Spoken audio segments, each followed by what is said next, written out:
What's up everybody, my name's David, welcome back to my channel. In my last video I talked about the reasons why somebody would apply for grad school, so I thought it'd be a good balance explaining the reasons why someone wouldn't apply for grad school. And if you haven't watched that video yet, you can click in the link above right here. When people think about grad school, they think about all the good things, such as a higher salary or promotions, but it's very important to think about the things that you give up by going to grad school. To start off, the first reason why you shouldn't go to grad school is because it's expensive. Depending if you want to go to a private or public school for grad school, it ranges between $30,000 to $40,000. But that was a lot less compared to my program. So overall, my program costs roughly $60,000. You're probably thinking that you can push this cost aside because you can get a higher salary or promotion. And it's great that you're thinking about the future, but you want to make sure that this cost makes sense in the long run. Whether there's $30,000, $60,000, or $100,000 for your program, you want to make sure that you're able to get enough salary increase or leverage to negotiate in order to make sure that it's feasible in a timely manner. For example, you don't want a $5,000 increase in your salary for a program that costs you $100,000 because it'll take you roughly 20 years just to break even for the cost of that program.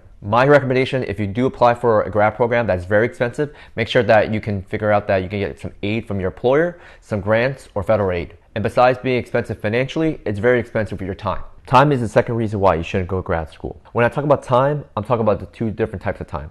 The first time is how long it takes for you to go in the program. We should really be considering how long it takes to complete the program. So it can range from program to program, but from my experience, it usually takes roughly 2 years. Instead of working for 2 years and going to grad school during that time, it's actually an opportunity cost. And an opportunity cost essentially is what you give up in order to do one option versus another option. For the third reason, it's a secret. You gotta come in for this.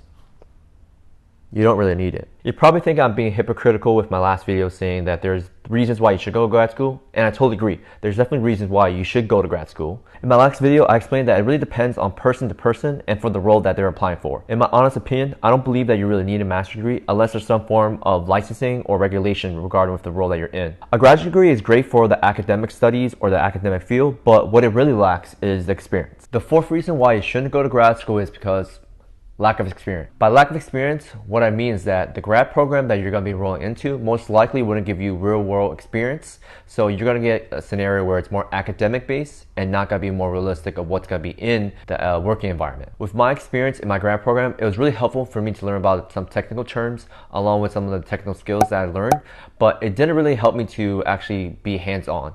There's opportunities outside of the program, but I could have done that without the program itself. During my interviews, it was really reflected upon or asked about my academic experience from a master's program, but what you should be looking for, and my advice is that you should look for a capstone project or like a mini thesis. By doing capstone, you're able to get more hands-on experience where you can work with different people, different groups, get more insights for being in a team environment along with being a leader at times. By finding a program that has a capstone or projects that you can interact with different groups, it's really going to be helpful for your interviews and more experience that you can tap into. The last reason why you shouldn't apply for grad school is the material. With the copious amount of resources that you have online, you're able to find the material that you would learn in these master's or grad programs. The differentiator for the materials and resources you find online compared to programs such as a master's degree or a PhD, I would say is the professors. I have to say, one of the highlights for my program was that the professors were actually working professionals and they weren't just in academia. Overall, those are the reasons why I think someone should apply for grad school. And if you think the same way, feel free to comment down below and your reason. Thank you for watching my video.